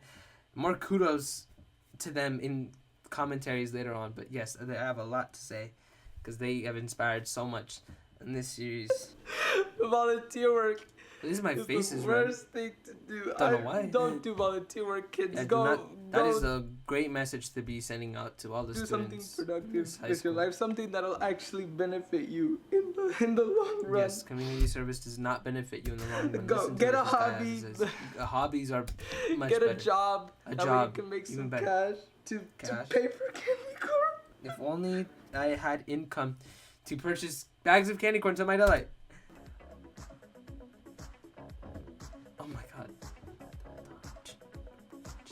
It's so groovy. It's so because this is Thriller. And also, if you haven't noticed already, it doesn't end on a hard cut from something absolutely eye-catching and daunting, like a computer getting obliterated and then the recipient having to see it destroyed. You know what I mean? But yeah, Michael Jackson's Thriller is gonna just kill it. As much as I love the original outro song, this is a nice switch up for the holiday season. It was delicious last episode. I'm gonna make it even more delicious this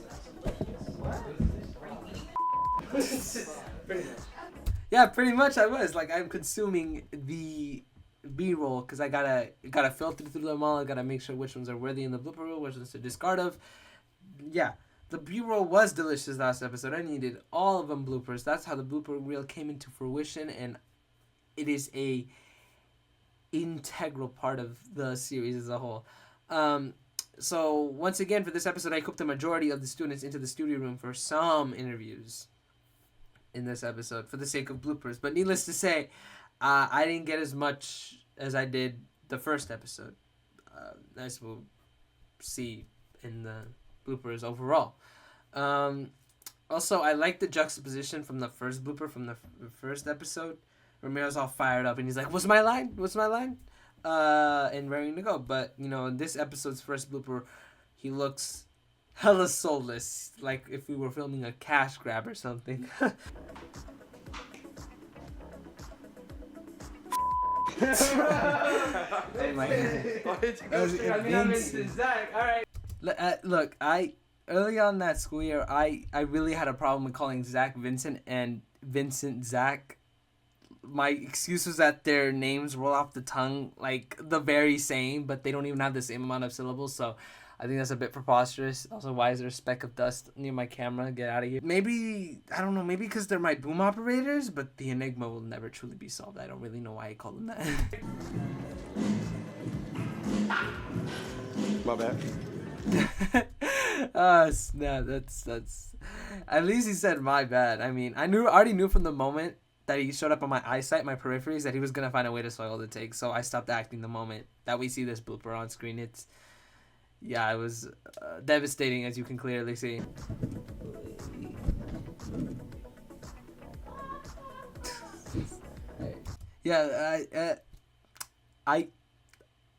Well, I mean, first and foremost, we should address the fact that the camera, you can see the camera's upside down. This is the raw footage, the fact that it's not rotated to our liking. In post-production, I had to rotate the clip for the sequence. It was interesting, to say the least. Not as interesting as Ramiro squawking from another room. You like it? Is it good?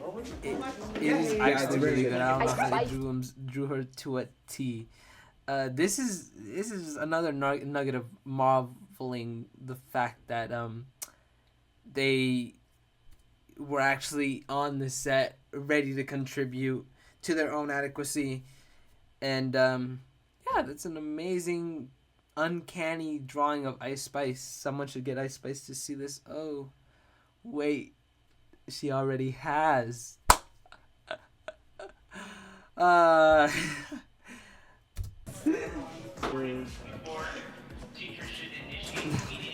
done. You look like Spider-Man. No, he definitely looks like a tiger now that I look at it. Looks like they glazed ketchup and mustard and charcoal all over his face. Bro, you didn't even paint down here, bro. Yeah, should I even say what I'm about to say next? I'll tread lightly. Okay. Hypothetically, when filming this scene, we may have hypothetically been filming this when this was a hypothetical shelter in place. Hypothetically. Cinema doesn't stop for no one. Not even hypothetical shelter in places. The big takeaway here, though, is that Kainoa does look a hell of a lot more like Spider-Man. I can definitely see it. When he remarked that I didn't even paint him on the lower half of his face, I was shook. He was going the extra mile without even having to. This is like top 3 Kainoa moment of all time, dude. Raw, bro.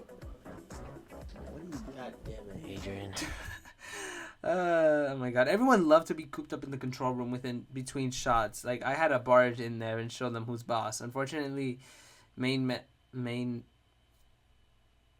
we're not there yet. We're just gonna hold it for a bit here. Let me refrain that. Vincent here clearly does not like when authorities are in position.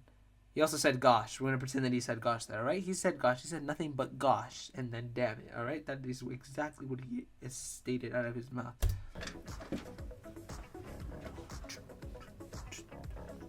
That was the wrong mouse. That was the wrong mouse. Yeah, that's all there is this blur. That was the wrong mouse, and then she puts it right back there. Hey, is this booth open yet? Yeah? Oh, cool. Look, okay, wait. I feel like there's an underground conspiracy on whether Kevin actually dropped an F-bomb here.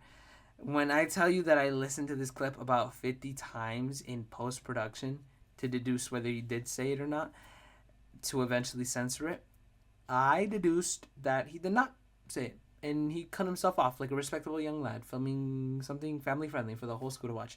But I can see how people can possibly discern him like that, you know, if there are people who do. I doubt that anyone has really focused on the fact that he probably dropped an F-bomb there. But now that I've shed light into this situation, hopefully no controversy stirs up. Hey. For bad luck. Now that I'm older, I know that. Bro didn't scream. Bro didn't scream.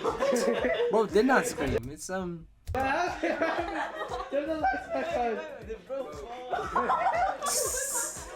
we don't know how. No, because look, we don't even. I don't know. I still don't know how Ramiro ended up falling. Like, is the sound that we first hear before he says "dang his trip"? Did he even say the dang? One can never know. Even, not even me, the director slash creator, dude. It'll forever be shrouded in darkness. All I know is that he was going for Brennan, you know, as we will see once more in another upcoming blooper. Oh.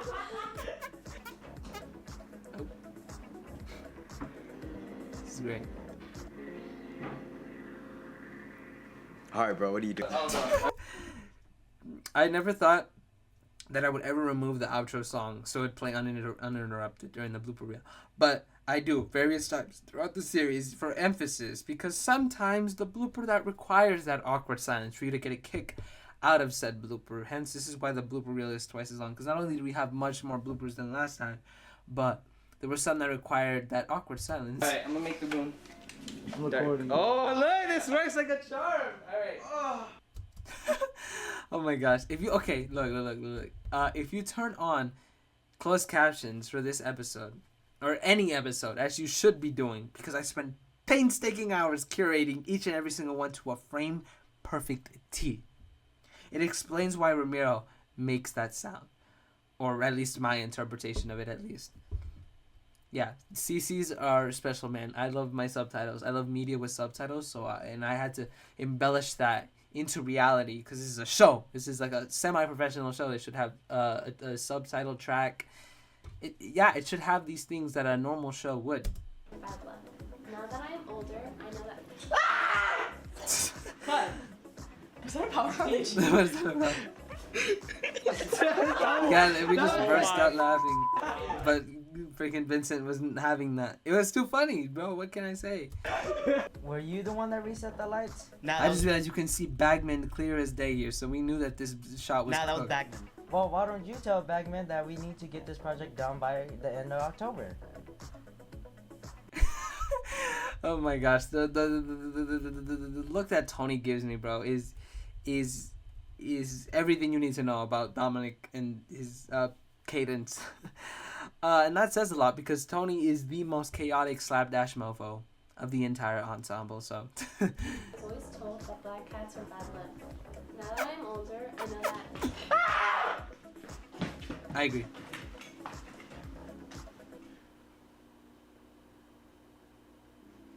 Kayla, you're lying. See another awkward silence. It was cut. It was cut, like the simplest. Look, I don't know how they look. As you can see, well, vaguely, you can see Brennan and Ramiro on the floor. During Ramiro's scream, apparently Ramiro would home straight for Brennan for some odd reason. Kind of like how Shaggy would pick up Scooby-Doo whenever they were petrified. I'm gonna sneeze. Only that Brennan never consented to this action. He didn't even know it was happening. Nobody knew it was happening. So every time he did it, it was a surprise. Oh snap! I don't know when they fell, but they fell at one point, and that's just. And I couldn't. I wasn't able to focus fast enough. What just happened? What do you mean? Bro's just playing it dumb. Damn, I should have used stronger tape. Yeah, sure. Why don't you tell Bagman that we need to get this project done by the end of October? Your mama. Oh my gosh, Dominic skipping an entire line is very in character for Dominic. Unfortunately, so. I didn't even I thought oh my gosh, like I didn't even process the fact that he skipped a line until the moment I got close up to his face, and that just showed that he fricked up immensely, dude. And Tony was not happy with that. Yeah, I guess so. Oh, I pressed the light. Oh, from my back. Oh my gosh, I say it was my back, but it was actually my butt. This is things that you would never get in any other. You wouldn't know. I love just saying things that you wouldn't know, like, entirely had I not director commentated about it. So yeah, I turned the light on with my butt for a nanosecond and flashbanged poor Jaden. Jaden's got some sensitive eyes, man. Let me tell you that. In a future episode, you'll even see that the pseudo lights end up phasing her from time to time. Even the glasses that she wears can't even come. Oh my god, this is my main man, Vincent! Hey! One of the most iconic bloopers, dude. Hands down. That is where the whole main man thing came from, right here. So it was so iconic. There's a blooper, this throwaway B-roll that it seeped into the writing of the show. Something that somehow I would just end up calling him main man. It fit the title. He fit the title perfectly. Imagine a universe where I never called him main man. The series would never be the same. It wouldn't. It would never have that charm. It really wouldn't. Everyone that watched this episode had a blast with this blooper. Let me just tell you that the juxtaposition of Vince's deadpan face with an everlasting close up and me just being real hype about my man Vincent, man. Classic. It's just amazing. 2, 1, action. Interview 10 take. Oh, that does a take 2.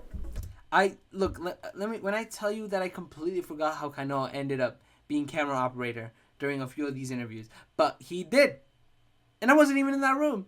Aldo wasn't even in that room. How did we entrust him? How did that responsibility get pushed onto him? I don't know why. We must have been doing something on the side, because there ain't no way we let this happen. Interview 10 take 2.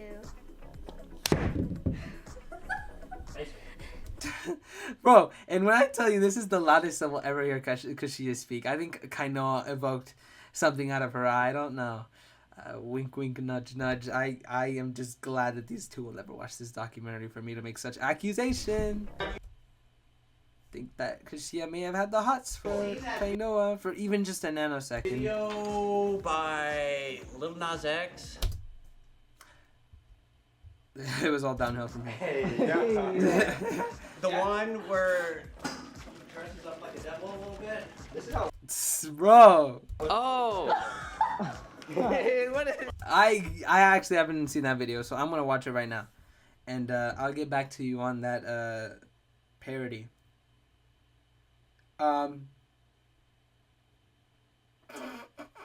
So okay. This is interesting. This is extremely interesting. Hold up. This is genuinely my first reaction to his illusion. Not only is Lil Nas X not the devil, the one that the one that portrays the devil in that video. Yeah, I look like the devil in that video. Yes, because my face is red as the devil's is. But Lil Nas X is doing a certain something to that devil. Quite rather intimate. That's why everyone was laughing, dude. Oh my gosh. No. Oh. Mr. Cummings, why did you watch that video? Hello? What were you doing? That's insane. Mr. Cummings. We're just gonna pretend. Hopefully nobody knows about that music video. But I think people do. And yeah, that happened. I ain't doing that. The takeaway is that it did look like the devil.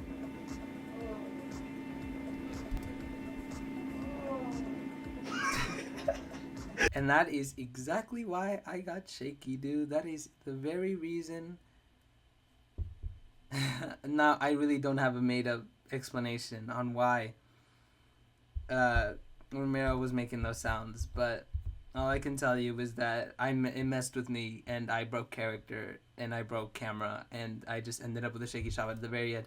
But sue me, I still used it, you know, and what are you going to do about it? It worked great. I maybe should have trimmed it a bit shorter, but I definitely wanted to hold on Bagman. I wanted his presence to be very, very, very notable this episode, because that is the most we were going to give him, because everything else was supposed to be not Bagman. The throwaway character from the first episode gets his very own episode the very next, and that was totally uncalled for, because I don't know what we were going to do for Halloween, truly. Listen to me here, you little chump. I worked really hard for this stupid candy corn, and I want to eat it all by myself. See? I love how at the end I'm like, all right. I'm seeking that validation from Mr. Cummings, which you can also see in the reflection of that mirror right there, or the window. But look, this is the original shot, and whenever I look at this, I go, I should have been more aggressive. I should have done a more aggressive take. I should have been yelling straight at his face and gone feral and just have, like, spittle just all over his face.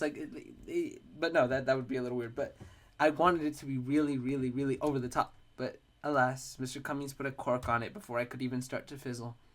That's tragic. I'll never let that down, Mr. Cummings. I never will. Scene 1, take 57.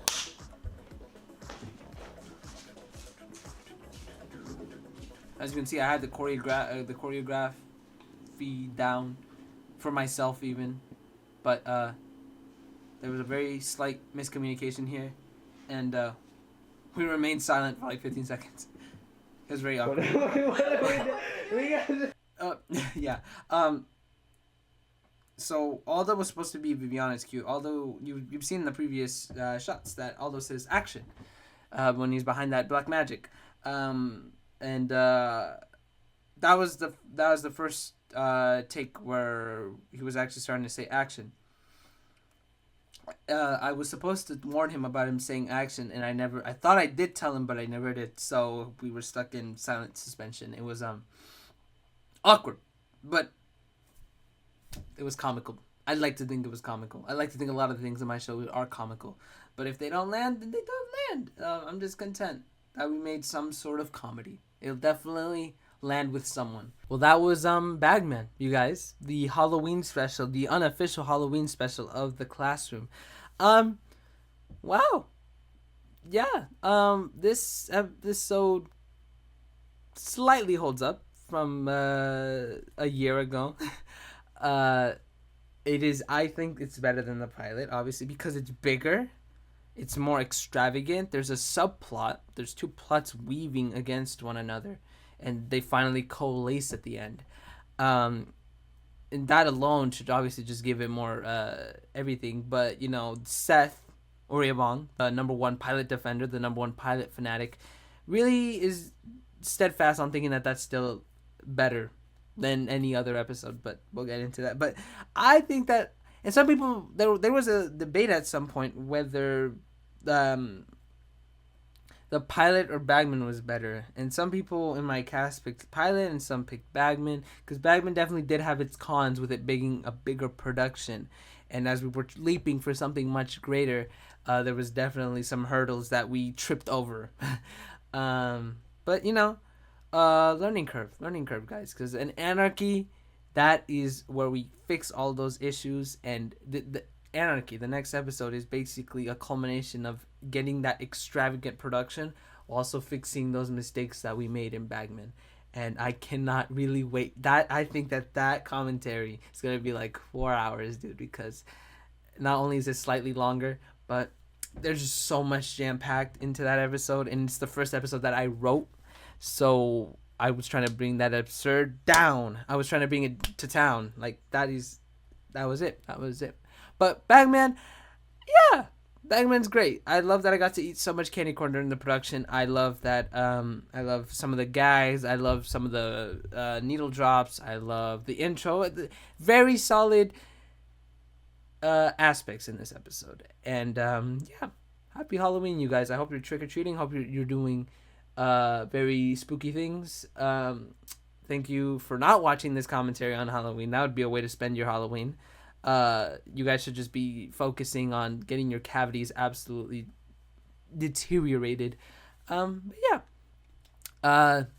Next episode, Anarchy, director commentary, will actually come out the last day of November, which should have been the initial date, but that thing dropped like December 10th, I do believe. So we're just going to stay strict to the supposed release dates that were supposed to come out, but were delayed due to how bombastic the production was. So I'll see you then. Until then, I am just gonna snarf candy corn.